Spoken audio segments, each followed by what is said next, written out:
Alright, so what's going on, guys? My name's Chopper, and today, guys, I wanted to talk about the new Call of Duty Zombies map, Rave in the Redwoods, and we're not going to be talking about just, the gameplay trailer breakdown, because there's plenty other, videos on YouTube that have done just that, but today, guys, I wanted to talk about one thing in particular that they mentioned, and this being the slasher that is going to be in the map, this new character, or this new force that's in here that we have to reckon with. So the whole setup for this map is going to be a 90s horror film, and they were showing up the way that this was set up. They're going to be taking our 4 characters from Zombies in Spaceland, and they seem to wake up sometime in the 90s. And the setup is going to be an area in the woods, sort of by a lake, which might sound a little bit familiar to you, but there were a lot of kids doing a rave, and the whole night comes to life, as we can see in this next clip. But this is pretty much going to be the entire setting of this map. But something that the developers mentioned was that obviously the zombies that we're going to be fighting were the raving kids that were here from this party, but there's also one more thing in the woods that we have to look out for, and this being the slasher. And this really caught my attention because we haven't had really a boss that's been told about to us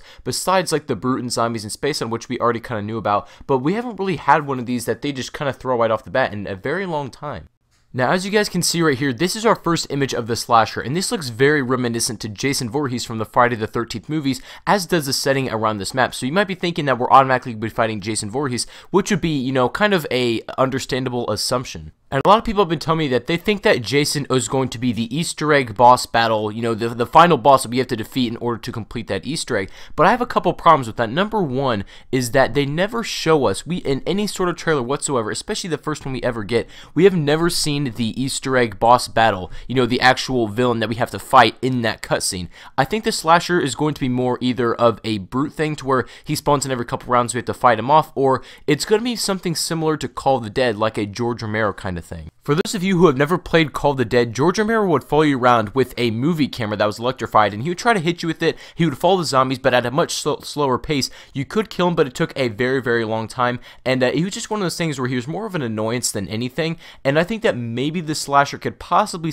be something like that, where he's extremely hard to kill, but maybe you can, fight him off every couple rounds, and only for a limited amount of time. I think that's definitely a possibility. But then that begs the question, what is the Easter egg going to look like then? What's going to be the actual boss we fight? If it's not Jason, who is, basically the main character of these horror films, who is better than Jason? Who are we going to have to fight then? And that's an interesting point. Now, I want to say one thing really quickly about the Easter egg is setting up for this Easter egg, I don't believe will be too difficult or hard to find, because Spaceland was pretty straightforward. We literally had the SETICOM, which was the very first step actually on our HUD, which you never really have. There wasn't too many things or too much guesswork or educated guesswork involved in seeing what the next steps are. It was basically build the SETICOM, give it to Hoff, get the amplifier, and you're good to go for the boss fight. And that was pretty much it. And I feel like Rave in the Redwoods is going to go in a similar direction. We're going to have a very simple thing to set up for the Easter egg, but maybe a very tough boss battle. But if it's not Jason, or if it's not this slasher who is the end boss, then who would be? And this is really interesting because I honestly don't know. It's hard to say because I don't think they would ever show us what the main boss battle is in the beginning of this map. And the way they set it up makes me think that the slasher is only there to, I guess, distract us from completing the Easter egg, right? He's there to make an annoyance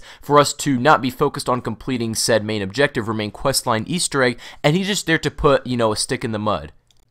And there was also something to be said for these lights going on. You know how when they said it comes to life and then the entire layout really of the map changes, or the entire field just completely switches up? I think that's definitely going to be part of the main questline Easter egg, and setting up for this as, I feel like there's definitely a higher purpose than just aesthetics, but I don't know, that's just kind of my opinions. But about this slasher thing, I honestly think that they wouldn't have a problem of name dropping Jason. As you guys remember in Call of Duty Ghost, in that one map they actually used Michael Myers as a particular figure in that map. You could literally earn Michael Myers as a kill streak and kill people in multiplayer with him, which I think was, it was pretty cool. It was a very interesting concept, and I think they could bring this similar thing over to zombies. Now, it's obviously not going to be a kill streak, and Jason's probably going to be something that we have to fight off, but I think that they are going to go that route indeed. But that just still makes the question to me is, what is going to be the boss battle if it's not Jason? And that's really interesting to me, and I don't think it'd be like some other horror film, because there's no really anybody to contest Jason or be bigger and better than Jason if he's, not even going to be the boss battle. But I don't know, it's a very interesting thing to think about, and I want to know from you guys is, what do you guys think about this?